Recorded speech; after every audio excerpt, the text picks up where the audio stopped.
Hi everyone, welcome to सरकारी add once again. तो इस वीडियो में मैं आप सभी के साथ एक इंपॉर्टेंट अपडेट शेयर करने वाला हूं जो कि एम्स बीएससी नर्सिंग और बीएससी पैरामेडिकल की काउंसलिंग के बारे में रहने वाला है जो 2024 के लिए आपकी हुई थी। ठीक है, तो यहाँ पर मैं आपको जो अपडेट दे रहा हूँ वो बेसिकली ओपन राउंड की काउंसलिंग के रिगार्डिंग है।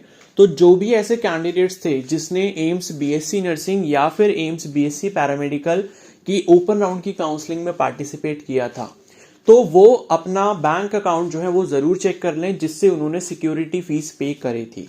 क्योंकि देखो मैं आपको बताऊं, एक कैंडिडेट की जो सिक्योरिटी फीस थी बीएससी पैरामेडिकल कोर्स के लिए ओपन राउंड की काउंसलिंग में, वो मैंने पे करी थी अपने अकाउंट से। एंड 3-4 दिन हो गए हैं, 3 दिन पहले लगभग जो है वो जो रिफंड है 5,000 रुपीज का, क्योंकि बीएससी पैरामेडिकल में जो काउंसलिंग की सिक्योरिटी फीस थी वो 5,000 रुपीज थी, तो वो मुझे रिफंड आ गया एंड मैंने कैंडिडेट को दे दिया। ठीक है, तो इसीलिए ये अपडेट मैं आपके साथ शेयर कर रहा हूं, बिकॉज अगर मेरे को रिसीव हो गया है तो आप लोगों को भी रिसीव हो जाना चाहिए।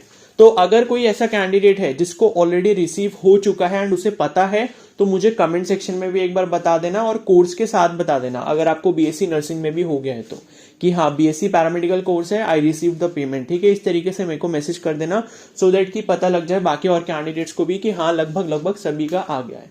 ठीक है, तो मैंने सोचा कि अपडेट आपको दे दूं, क्योंकि बहुत बार ऐसा होता है कि जो कैंडिडेट्स हैं उनको पता नहीं चल पाता कि भाई रिफंड कब आया है। एंड देखो वैसे तो मैंने आपको बहुत पहले भी हर वीडियो में यही बताया था जब ओपन राउंड की काउंसलिंग हो रही थी कि आप अगर पेमेंट कर रहे हो, भले आप 25,000 का पेमेंट कर रहे हो या 5,000 का पेमेंट कर रहे हो, तो कोशिश आप यही करें कि आप अपने खुद के डेबिट या क्रेडिट कार्ड का इस्तेमाल करके करें। क्योंकि जब आप साइबर कैफे वगैरह से पेमेंट करवाते हो तो कई बार ऐसा होता है कि भाई आपको कोई मेल वगैरह तो आता नहीं है पेमेंट रिसीव होने का, एम्स की तरफ से कोई मेल नहीं भेजा जाता, ना आपको पता होता है कि पैसे कब आएंगे।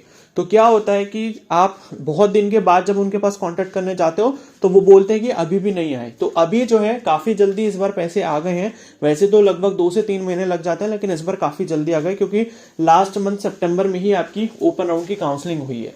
ठीक है, तो ये है कि आप मतलब अभी कमेंट सेक्शन में बता दो जिसको पता चल चुका है कि उसके पैसे आ गए, सो दैट कि बाकी जिन कैंडिडेट्स को नहीं पता उनको भी कंफर्म हो जाए कि हाँ भाई सबके आ गए लेकिन मेरे नहीं आए हैं। तो अगर आपके साथ ऐसा होता है कि भैया अगर आपने खुद के अकाउंट से पेमेंट नहीं करा, पहली चीज तो ये है कि आपने जिस अकाउंट से पेमेंट किया हो वो अकाउंट बंद नहीं होना चाहिए। अगर वो बंद हो जाता है अकाउंट किसी भी रीजन की वजह से, तो आपको पैसे नहीं आएंगे वापस। ठीक है, तो आपने खुद के बैंक अकाउंट से किया है तो आप एक बार अपना स्टेटमेंट चेक कर सकते हो जिस भी कार्ड से करा हो आपने।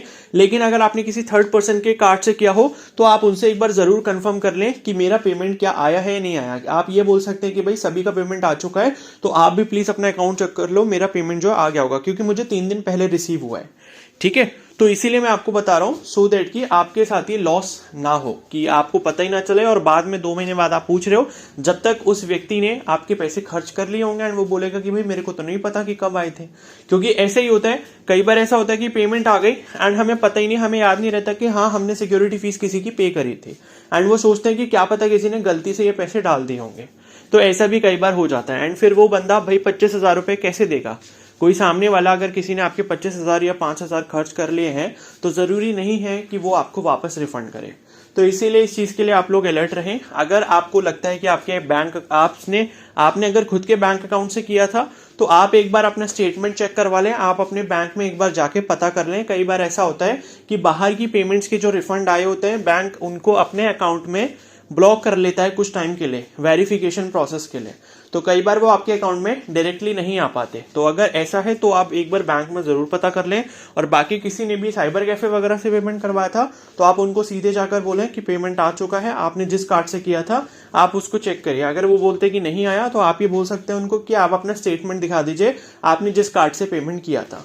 ठीक है, तो लेकिन अब आप ये सोचोगे कि भाई हम वेरीफाई कैसे करेंगे कि वो जो बंदा है उसने कैसे पेमेंट किया होगा। तो आप उनसे ये बोल सकते हो कि आप वो वाले बैंक अकाउंट का स्टेटमेंट दिखा दो जिससे आपने हमारी इस डेट को पेमेंट करी थी, तो उसमें डेबिट का शो हो जाएगा 25,000 या 5,000 का, और वही सेम अकाउंट का स्टेटमेंट अभी तक का आप ले लो। तो अगर उसमें कुछ ना कुछ रिफंड आया होगा वो वापस, तो आपको पता चल जाएगा।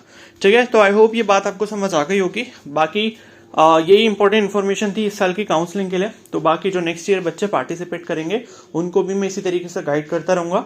एंड जल्दी ही मैं एक पूरा 1 ईयर का जो है गाइडेंस प्रोग्राम लॉन्च करने वाला हूँ, जिसमें आप कैंडिडेट्स को बहुत ज़्यादा हेल्प मिलेगी।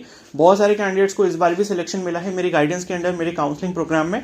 तो उसी के लिए जो है मैं इस साल जो है पूरे साल का जो है एक ग्रुप बनाऊंगा, जिसमें वो कैंडिडेट्स एनरोल कर पाएंगे जिनको ये नहीं पता चल पाता कि भाई कौन से फॉर्म किस टाइम पर आए हैं। तो सारी इन्फॉर्मेशन आपको उस ग्रुप में मिलती रहेगी, सो दैट कि आप जो है टाइम पर अपने अलग अलग फील्ड में अलग अलग कोर्सेज में अप्लाई कर पाओ। क्योंकि बहुत सारे बच्चे क्या करते हैं, सिर्फ नीट का फॉर्म फिल कर देते हैं, और जब उनके नीट में कम स्कोर आते हैं जिससे उनको कोई भी कॉलेज नहीं मिल पाता, फिर वो कैंडिडेट्स पछताते हैं कि भाई हमने काश कुछ और जगह भी अप्लाई कर लिया होता। तो उस चीज़ के लिए मैं एक ग्रुप क्रिएट करने वाला हूँ, उसकी इन्फॉर्मेशन जल्दी ही वेबसाइट और ये यूट्यूब चैनल पर आपको मिल जाएगी। तब तक आप चैनल को सब्सक्राइब कर सकते हैं एंड बेल आइकन को प्रेस कर सकते हैं। Okay, so thank you and have a nice day.